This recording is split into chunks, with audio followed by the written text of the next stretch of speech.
Hello friends, Tamil Nadu முழுக்க ration கடைக்கான interview நடந்து முடிஞ்சு ரிசல்ட்டுக்கெல்லாம் வெயிட் பண்ணிகிட்ருக்கீங்க. ஸோ சென்னையில் மட்டும் சேல்ஸ்மேனுக்கான இன்டர்வியூ நடக்கலை. ஸோ அது போஸ்ட்போன் பண்ணி வச்சுருக்காங்க. ஸோ அது அஃபிஷியல் வெப்சைட் தான் இப்போ பார்த்துட்ருக்கோம்.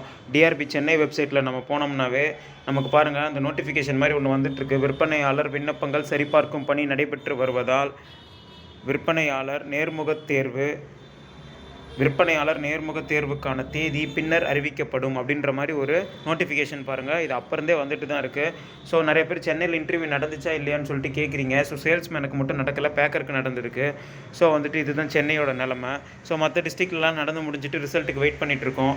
ஸோ இப்போ ரீசெண்டாக அமைச்சர் ப்ரெஸ் மீட்டில் கூட்டுறவுத்துறை அமைச்சர் ப்ரெஸ் மீட்டில் கொடுத்த ஒரு இது நியூஸில் வந்திருக்குன்ற மாதிரி எல்லாம் சொன்னீங்க. நிறைய பேர் அதை பார்த்துருப்பீங்க. ஸோ அதுவும் ஒரு ஆடியோவாக ப்ளே பண்ணுறேன். ஸோ நிறைய கேட்காதவங்கலாம் அதை கேளுங்க, என்ன சொல்கிறாங்கன்னு.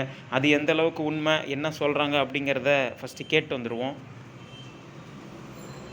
ஓரிரு நாட்களில் நியாய விலை கடை பணியாளர்கள் நியமனம் நடைபெறும் என்று கூட்டுறவுத்துறை அமைச்சர் KR பெரியகருப்பன் தெரிவித்துள்ளார். சிவகங்கை மாவட்டம் மானாமதுரை அரசு மருத்துவமனையில் புதிய கட்டிடத்திற்கான பணிகளை அமைச்சர் KR பெரியகருப்பன் அடிக்கல் நாட்டி துவக்கி வைத்தார். பின்னர் செய்தியாளர்களை சந்தித்த அவர், முதல்வர் மருந்தகம், பொங்கல் தொகுப்பு போன்ற பல்வேறு பணிகளை கூட்டுறவுத்துறை ஊழியர்கள் மேற்கொண்டதால் நியாய விலை கடை ஊழியர்கள் நியமனத்தில் தாமதம் ஏற்பட்டதாக குறிப்பிட்டார். ஓரிரு வாரங்களில் நியாய விலை கடை பணியாளர்கள் நியமனம் நடைபெறும் எனவும் அவர் கூறினார். முதல்வர் மருந்தகத்தில் மலிவு விலையில் மருந்துகள் விற்கப்படுவதால் மக்கள் பயனடைவார்கள் என்று கூறிய அவர், பண்ணையார் பாணியை விஜய் பின்பற்றலாம், அது திமுகவினரிடம் இல்லை என்று தெரிவித்தார். அதுவும் இப்பொழுது இருக்கிற காலி பணியிடங்களை விட கூடுதலாகவே 300 மருத்துவர்கள் தேர்வு செய்யப்பட்டிருக்கிறார்கள் என்ற செய்தியை மருத்துவ மற்றும் மக்கள் நல்வாழ்வுத்துறை அமைச்சர் அவர்கள் தெரிவித்திருக்கிறார். தேர்வு நடந்துச்சு. தேர்வுகள் உட்பட்டு அந்த முடிவுகளுக்கான பணிகள் தான் பண்ணிட்டு இருக்காங்க. இடையில பொங்கல் தொகுப்பு கொடுக்க வேண்டியது இந்த துறை கொஞ்சம் பணியாக இருந்தது.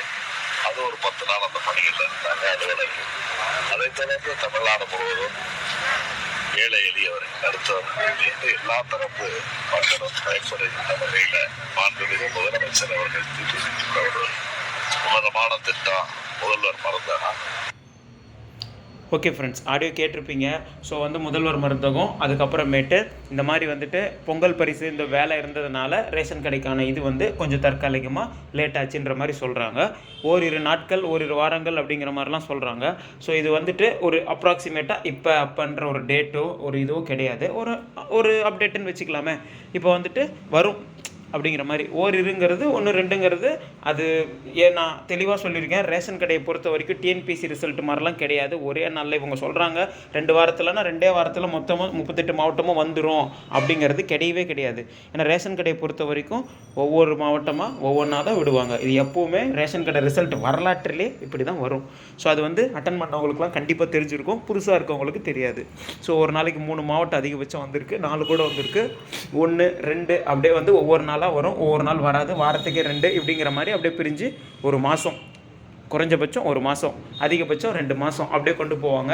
ஸோ ரிசல்ட் வர இப்போ ஃபஸ்ட்டு ஒரு மாவட்டம் வந்துருச்சுன்னா கடைசி மாவட்டம் வரத்துக்கு ஒரு மாதம் 1.5 மாதம் ஆனால் கூட ஃபஸ்ட்டு மாவட்டத்தில் இருக்கவங்க அடுத்த ஒரு வாரத்தில் ஜாயின் பண்ணிக்கலாம். ஸோ எந்த டிஸ்ட்ரிக் ரிசல்ட் வந்தாலும் சரி, அந்த டிஸ்ட்ரிக்கு உங்களுக்கு பேர் செலக்ட் ஆகிட்டீங்க அப்படின்னா இந்த அஃபிஷியல் வெப்சைட்டில் தான் ஒரு PDF இருக்கும். அதில் உங்கள் பேர், அப்ளிகேஷன் நம்பர்லாம் இருக்கும். நீங்கள் செலக்டட் அப்படின்னா உங்களுக்கு ஒரே வாரத்தில் உங்களுக்கு வீடு தேடி லெட்டர் வரும். அதை பற்றிலாம் கவலைப்படாதீங்க, அதை அடுத்தடுத்து பார்த்துக்கலாம். ஸோ ஃபஸ்ட்டு ஒரு மாவட்டமாவது வந்தால் தான் அடுத்தடுத்து எல்லா மாவட்டமும் ரெகுலராக வரும். அது வரைக்கும் நமக்கு அப்டேட்ஸ் மட்டும் தான் கிடைக்கும். ரிசல்ட்டுக்கான டேட் அனௌன்ஸ்மெண்ட் எதுவுமே இதில் சொல்ல மாட்டாங்க இந்த ரிசல்ட்டை பொறுத்த வரைக்கும்.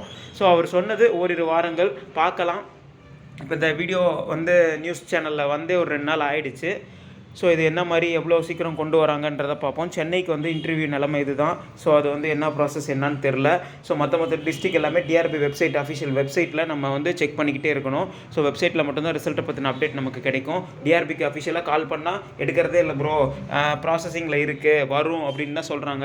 நீங்கள் என்ன தான் கேட்டாலும் ஒரு டேட்டோ ஒரு என்ன ப்ராசஸ் நடக்குது, எப்போ வரும், என்ன வேலை, என்ன எதுவுமே சொல்ல மாட்டாங்க. ஏன்னா ப்ராசஸிங், ஏன்னா அவங்களுக்கு தப்பிச்சிக்கணும்னு தான் பார்ப்பாங்க. இதுதான் அவங்க கொடுக்குற அப்டேட்டு. வந்துடும் அப்படின்னு தான் சொல்லுவாங்களே தவிர இந்த டேட் வந்துடும், இன்றைக்கி வந்துடும் யாராவது சொல்கிறாங்களா? கிடையவே கிடையாது. ஸோ இது ரேஷன் கடையை பொறுத்த வரைக்கும் இது ஒரு பெரிய ட்ராபேக்காக நம்ம இது பண்ணுறோம். ஸோ அடுத்தடுத்து நிறைய பேர் வந்து மனு போடுறது, மெயில் போடுறது இந்த மாதிரிலாம் இருக்குது. அதெல்லாம் வந்துட்டு இந்த மாதிரி ஒரு சிலர்லாம் வந்து மெயில் பண்ணுறீங்க. அதையும் நம்ம சேனலில் வீடியோவாக கொடுத்துட்ருக்கோம். ஸோ ரேஷன் கடை ரிசல்ட் இப்படி தான் நம்ம நோக்கி போக முடியும். ஸோ என்னால் முடிஞ்ச அளவுக்கு அப்டேட்ஸ்லாம் கலெக்ட் பண்ணி கொடுக்குறேன். ஸோ இந்த ஏரியா ஃபெஸ்டிவல்ஸ்லாம் இருந்தனால கொஞ்சம் ஸ்பீக்கர்ஸு, ரேடியோ கொஞ்சம் வீடியோ போட முடியல.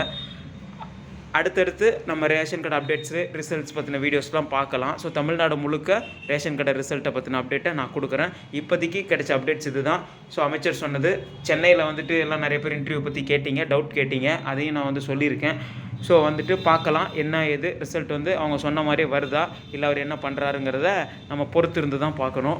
ஸோ நம்ம channel TNPSC innovation channel. First time நம்ம சேனலுக்கு வரீங்கன்னா மறக்காமல் நம்ம சேனலை சப்ஸ்கிரைப் பண்ணிக்கோங்க. Thank you friends.